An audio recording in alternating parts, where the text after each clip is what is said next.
Oke, untuk materi hari ini kita masuk pada deadlock ya. Mungkin kalian sering ya mendengarkan kata deadlock, tapi kira-kira arti dari deadlock itu apa, kemudian apa saja yang membuat sistem operasi ini terjadi deadlock, lalu bagaimana pencegahannya. Hari ini kita akan bahas satu persatu. Untuk capaian pembelajaran hari ini, mahasiswa mampu untuk menjelaskan deadlock dalam suatu sistem operasi. Kemudian mahasiswa juga mampu untuk menjelaskan bagaimana deadlock terjadi dan mengetahui cara untuk pencegahannya. Ini saya lanjutkan saja. Nah, apa itu deadlock? Deadlock atau deadly embrace ini dapat terjadi pada suatu proses yang disebabkan karena proses tersebut menunggu suatu kejadian tertentu yang tidak akan pernah terjadi ya. Jadi deadlock ini terjadi ketika ada kebuntuan. Dua atau lebih proses dikatakan berada dalam kondisi deadlock bila setiap proses yang ada ini saling menunggu suatu kejadian yang hanya dapat dilakukan oleh proses lain dalam himpunan tersebut. Deadlock ini adalah efek samping dari sinkronisasi di mana satu variabel digunakan oleh dua proses sekaligus.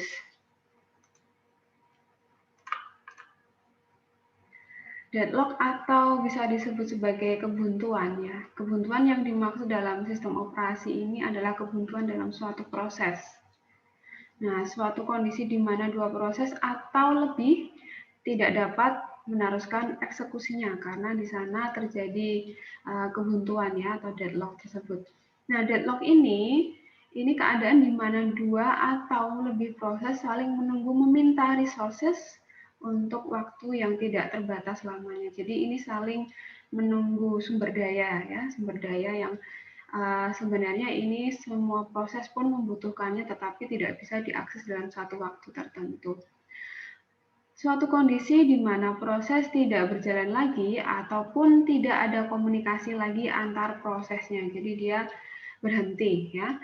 Deadlock disebabkan karena proses yang satu menunggu sumber daya yang sedang dipegang oleh proses yang lain. Kemudian dia saling menunggu akhirnya karena untuk proses yang lain belum selesai, sehingga untuk sumber daya yang dipegang oleh proses tersebut masih wait gitu ya, hold and wait. Setiap proses dalam set menunggu untuk sumber yang hanya dapat dikerjakan oleh proses lain dalam set yang sedang menunggu. Jadi analoginya seperti pada kondisi jalan raya ya, di mana di sana terjadi kemacetan. Nah, ini analoginya. Jadi dari sisi kiri dan juga dari sisi kanan ini sama-sama memiliki kendaraan yang harus melintasi satu jembatan saja. Di mana di sini satu jembatan ini cukup sempit untuk dilalui dua jalur, ya. Jadi di sini jembatan ini hanya terdapat satu jalur saja. Kemudian mobil digambarkan sebagai proses yang sedang menuju sumber daya. Untuk mengatasinya, beberapa mobil ini harus mundur salah satu dari proses ini ya. Entah itu P1 atau P2, entah itu kiri atau kanan, ada salah satu yang harus mundur supaya alur ini tetap bisa berjalan. Kemudian sangat memungkinkan untuk terjadinya starvation. Starvation ini kelaparan sumber daya.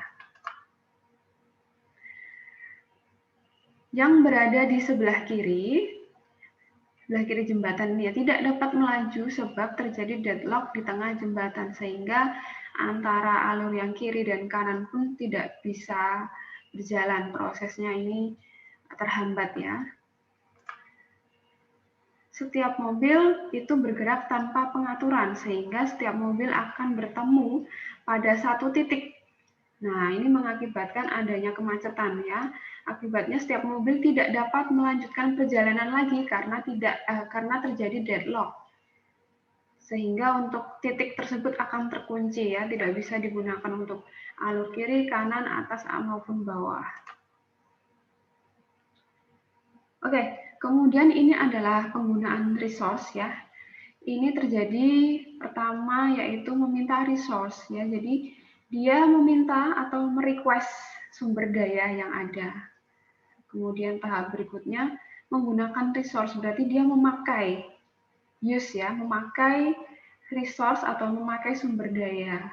Kemudian ketika sudah selesai, dia harus melepaskan atau merilis sumber daya yang ada. Nah, kemudian model sistem, jadi pada sistem terdapat beberapa sumber daya, sorry ini salah ketik ya, yang digunakan untuk proses-proses dalam menyelesaikan task. Sumber daya yang ada pada sistem ini terdiri dari resource CPU, ada ruang memori, dan juga ada perangkat input dan output. Nah, anggaplah untuk prosesnya ini kita inisiasikan sebagai T, kemudian untuk yang sumber dayanya ini adalah R ya. Deadlock dapat digambarkan lebih presisi dengan menggunakan graf berarah yang disebut sebagai resource allocation graph. Nah, graf ini terdiri dari himpunan titik V dan garis. Himpunan titik V ini dibagi menjadi dua tipe, yaitu himpunan proses yang aktif. Ini bisa disebut P1, P2, bahkan lebih ya. Dan juga ada tipe sumber daya pada sistem. Ini disebut sebagai R. Nah, ini bisa juga kita gunakan R1, R2, R3. Ini nanti tergantung sampai berapa ya untuk sumber dayanya. Nah, kalau kita akan menggambarkan suatu proses ya, suatu proses dan juga sumber daya ini, saya coba akan menggambarkan di sini. Jadi ini adalah proses. Seumpama lingkaran ini merupakan satu proses P2 itu ya, berarti di sini tinggal dituliskan saja P1. Ketika ini proses P2, berarti tinggal dituliskan saja P2. Kemudian untuk sumber daya, biasanya dia digambarkan seperti ini ya, square. Nah, ini adalah tipe sumber daya dengan 4 anggota atau 4 resource. Kemudian ketika ada gambar lingkaran, seumpama ini saya analogikan P1, kemudian ada garis menuju ke sumber daya, ini berarti dibaca sebagai P1 ini meminta anggota atau meminta resource dari R. Ini bisa disebut R1 ya. Ini R1. Kemudian jika P1 arahnya seperti ini dianggap bahwa P1 telah membawa satu anggota dari R1. Gitu ya. Oke. Kita lanjutkan dulu.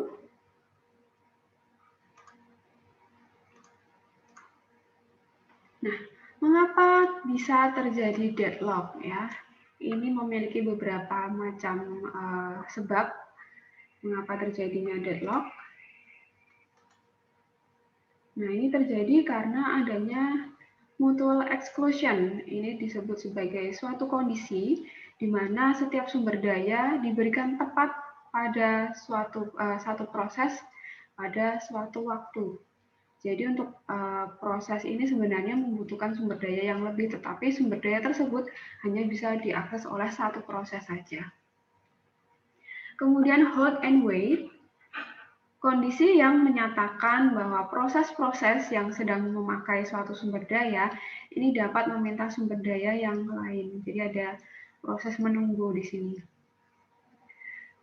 Kemudian yang ketiga adalah no preemption, kondisi di mana suatu sumber daya yang sedang berada pada suatu proses tidak dapat diambil secara paksa dari proses tersebut sampai proses itu melepaskannya, sampai dia merilis sendiri dari proses tersebut, dari resource-nya.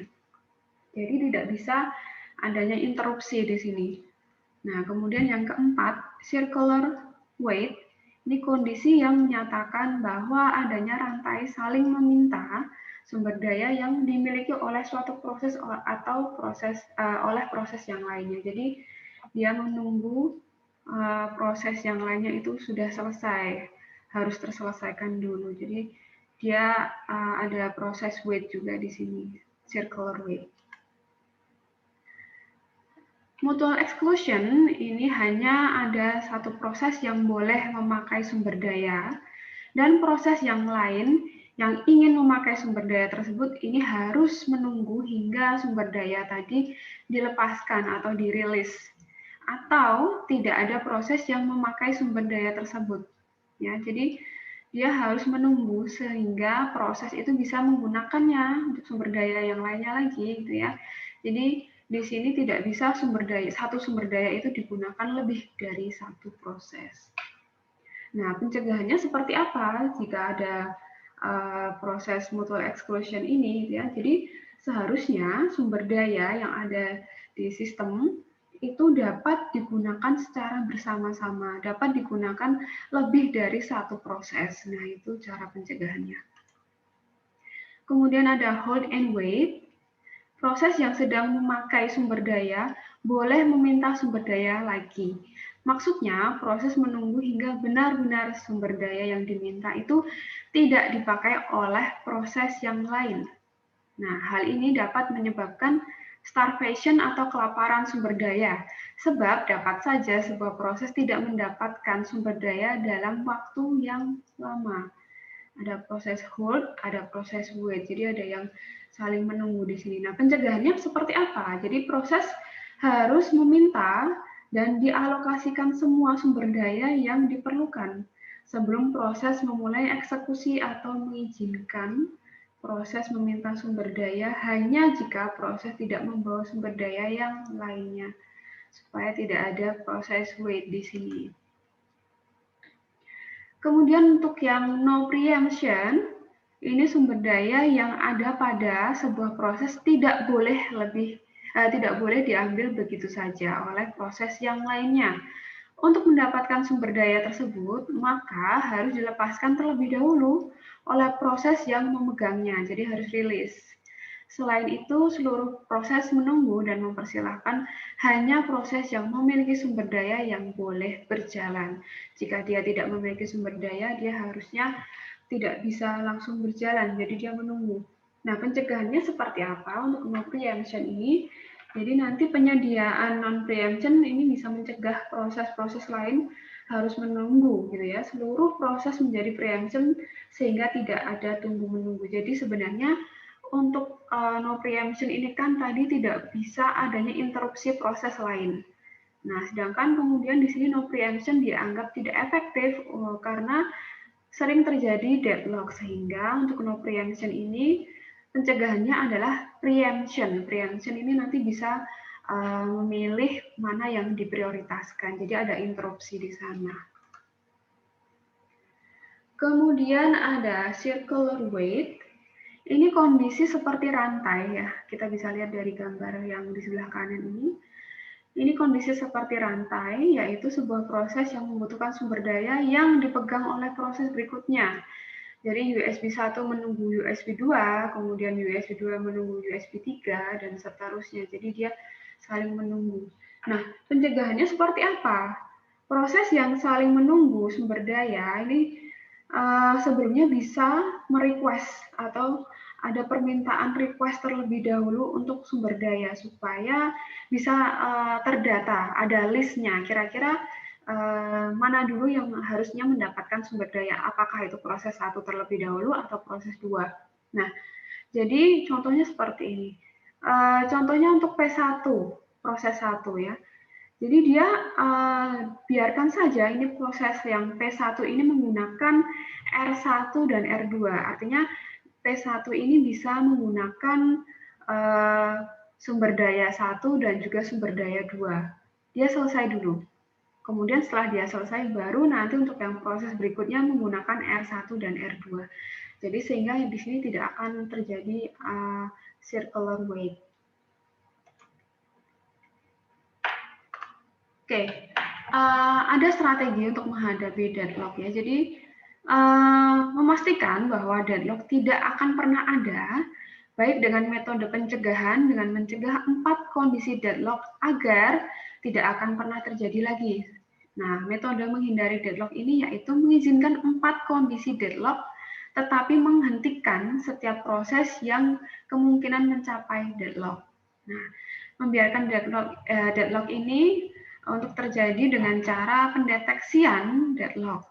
Jadi kita sudah tahu dulu kira-kira mana nih yang akan terjadi deadlock. Nah, ini untuk mengidentifikasi ketika deadlock itu terjadi. Ini adalah pencegahannya ya. Kemudian pemulihan deadlock. Ketika deadlock itu sudah terjadi, maka kita harus ada pemulihan untuk mengembalikan seperti awal atau seperti semula. Dia mengembalikan kembali sumber daya yang dibutuhkan pada proses yang memintanya. Jadi sumber dayanya itu dikembalikan lagi. Ya, jadi dia mulai dari nol lagi untuk pemulihannya. Cara menanggulangi deadlock ini satu, kita bisa mengabaikan masalah deadlock. Jadi biarkan saja ada deadlock itu.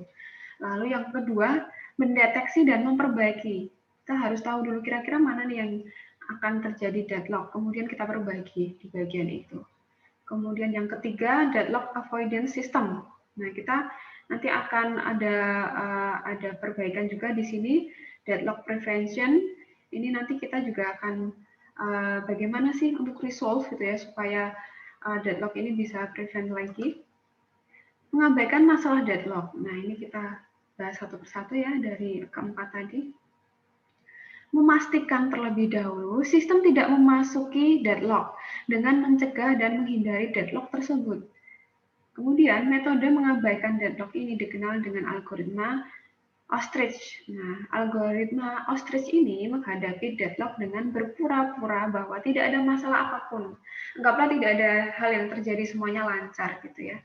Contoh untuk sistem operasi Unix, menanggulangi deadlock dengan cara tidak mendeteksi deadlock dan membiarkan secara otomatis dengan mematikan program. Kita biarkan saja. Strategi ostrich ini jika komputer lebih sering mengalami kerusakan disebabkan oleh kegagalan hardware, error pada kompilator, atau bugs pada sistem operasi. Nah, maka ongkos yang dibayar untuk melakukan penanganan deadlock sangatlah besar dan lebih baik mengabaikan deadlock tersebut.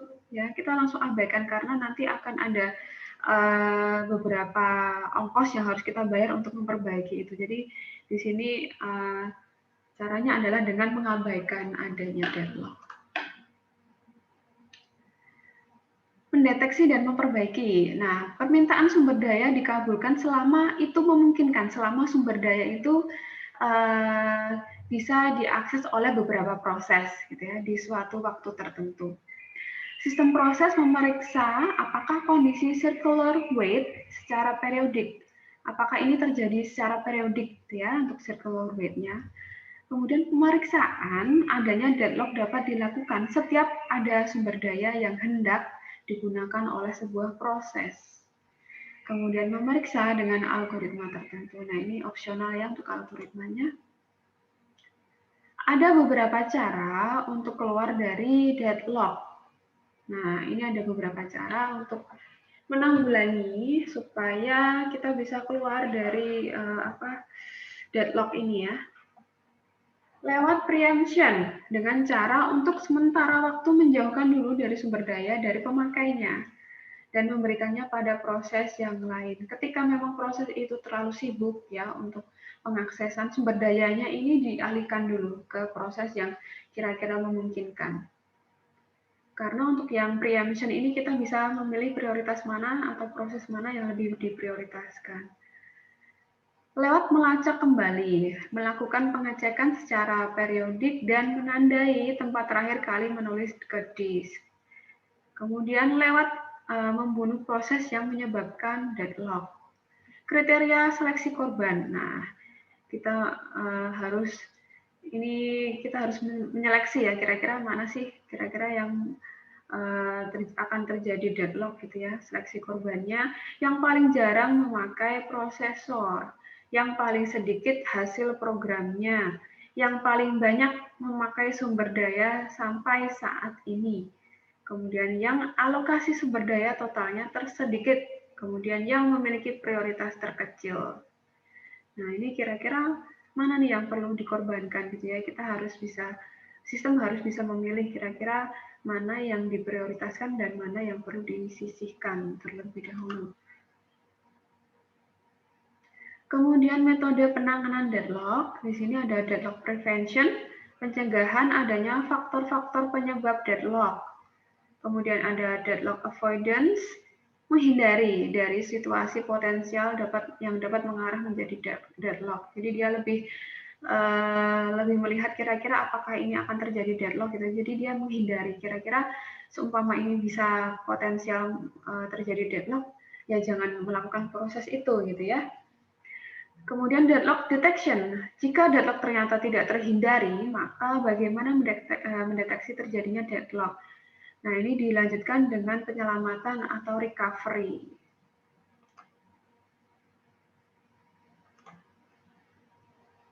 Deadlock prevention ini adalah pencegahan ya.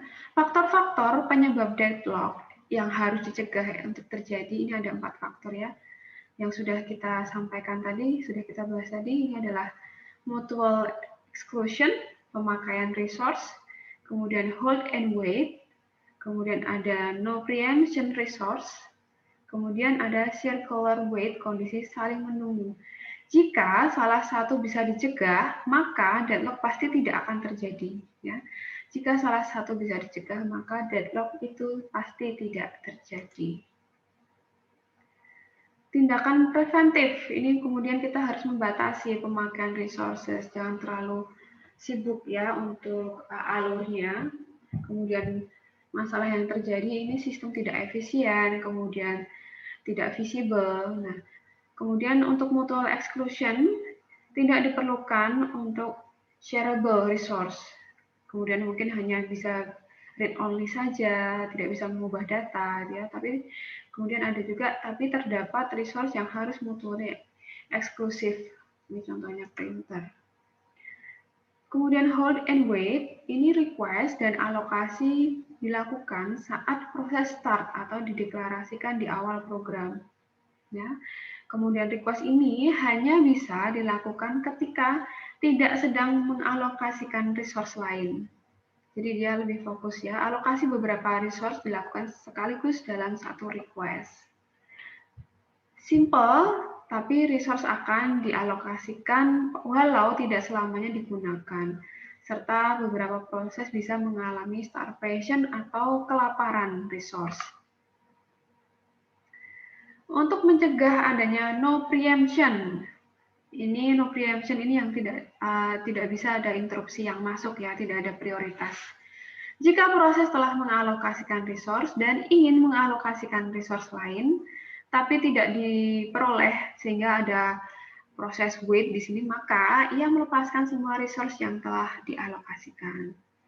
Jadi dia merilis semua resource yang dialokasikan. Proses akan di restart, kemudian untuk mencoba kembali untuk mengambil semua resource, nah ini bisa diulangi lagi ya. Untuk mencegah circular wait, ini sudah sedikit saya sampaikannya tadi di awal. Pencegahannya ini melakukan total ordering terhadap semua jenis resource. Nah, kita harus list dulu kira-kira total orderingnya berapa, prosesnya apa saja. Setiap jenis resource ini mendapatkan indeks yang unik dengan bilangan natural. Kemudian request resource ini harus dilakukan pada resource dalam urutan menaik. Kemudian jika anggaplah ini P1 ya, memerlukan resource yang berindeks lebih kecil dari yang sudah dialokasikan, maka ia harus melepaskan semua resource RJ, anggaplah RJ yang berindeks lebih dari atau sama dengan dari RK itu tadi ya.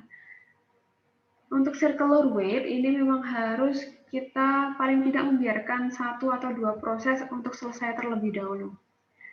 P1 ini harus menggunakan resource R1 dan R2, resource 1 dan resource 2. Maka untuk P2 harusnya dia tetap menunggu hingga P1 ini proses yang pertama ini selesai terlebih dahulu supaya tidak terjadi deadlock.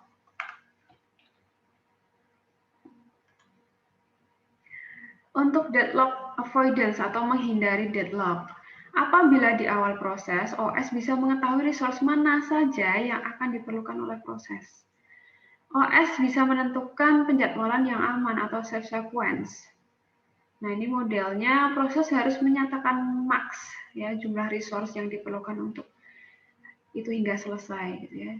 Untuk algoritma deadlock avoidance ini secara dinamik akan memeriksa alokasi-alokasi resource apakah dapat mengarah ke status atau keadaan tidak aman. Misalkan ini nanti terjadi circular wait condition. Jadi untuk OS tidak akan memberikan resource kalau dengan pemberian resource ke proses menyebabkan tidak aman. Jadi ada pendeteksian terlebih dahulu ya apakah ini akan terjadi circular wait ataupun yang lainnya. Atau mungkin ini ketika nanti prosesnya berjalan akan ada ketidakamanan atau unsafe. Nah ini berarti dari OS-nya pun harus menunggu terlebih dahulu ya supaya nanti untuk resource dan prosesnya bisa berjalan lagi. Jangan memulai proses apapun jika proses tersebut akan membawa pada kondisi deadlock. Kemudian, jangan memberikan kesempatan pada suatu proses untuk meminta sumber daya lagi jika penambahan ini akan membawa pada suatu keadaan deadlock. Jadi, untuk jalan, anggaplah ini jalan ya, jalan raya, dia akan terjadi kemacetannya karena di sana riuh sekali, banyak sekali alur-alur yang akan ke kiri dan ke kanan. Jadi ketika memang itu cukup ramai, macet, ya jangan memulai proses terlebih dahulu sebelum ada mobil yang mundur atau yang mengalah gitu ya. Atau mungkin prosesnya tersebut sudah selesai satu persatu, baru nanti prosesnya bisa mulai lagi. Deadlock avoidance ini kondisi aman ketika safe state ya. Suatu keadaan dapat dinyatakan sebagai safe state jika tidak terjadi deadlock dan terdapat cara untuk memenuhi semua permintaan sumber daya. Jadi setiap proses ini ternyata cukup sumber dayanya ya, untuk permintaan sumber dayanya itu cukup tercukupi. Nah, untuk memenuhi semua permintaan sumber daya yang ditunda tanpa menghasilkan deadlock. Nah, ketika memang setiap proses sudah bisa mendapatkan sumber dayanya masing-masing, kemudian itu tidak akan terjadi deadlock dengan cara mengikuti urutan tertentu. Kondisi yang tidak aman atau unsafe state, suatu state dinyatakan sebagai unsafe state jika tidak terdapat cara untuk memenuhi semua permintaan yang saat ini ditunda dengan menjalankan proses-proses dengan suatu urutan. Jadi di sini stuck ya. Jadi untuk yang unsafe state ini semua permintaan atau request itu tadi tidak bisa semuanya terpenuhi. Nah, berarti ini dianggap sebagai unsafe state karena setiap masing-masing proses, masing-masing permintaan ini terdapat kejadian starvation ataupun kelaparan sumber daya karena sumber dayanya di sini cukup kurang, jadi kurang lebih dari apa yang diminta oleh proses, entah itu P1, P2, bahkan mungkin P yang lain gitu ya. Jadi untuk safe state dan juga unsafe state ini dari sistem operasi pun juga harus bisa mendeteksi lebih awal ya supaya kita bisa jauh dari kejadian deadlock karena ketika deadlock ini terjadi maka akan ada kebuntuan sehingga proses satu dengan yang lainnya tidak bisa berjalan, bahkan untuk sumber dayanya pun dia akan stuck di sana, hanya digunakan untuk satu proses saja sedangkan proses yang lainnya pun tidak mendapatkan sumber daya sehingga akan terjadi starvation atau kelaparan. Oke, baik untuk materi hari ini ya. Untuk deadlock yang pertemuan pertama ini sudah selesai ya. Nanti kita akan sambung lagi di materi berikutnya. Ini adalah deadlock yang kedua. Kita akan lebih melihat algoritmanya di sana dan saya harap apa yang saya sampaikan ini bisa dipahami ya. Kemudian nanti untuk pertemuan berikutnya kita masuk pada deadlock di banker. Oke.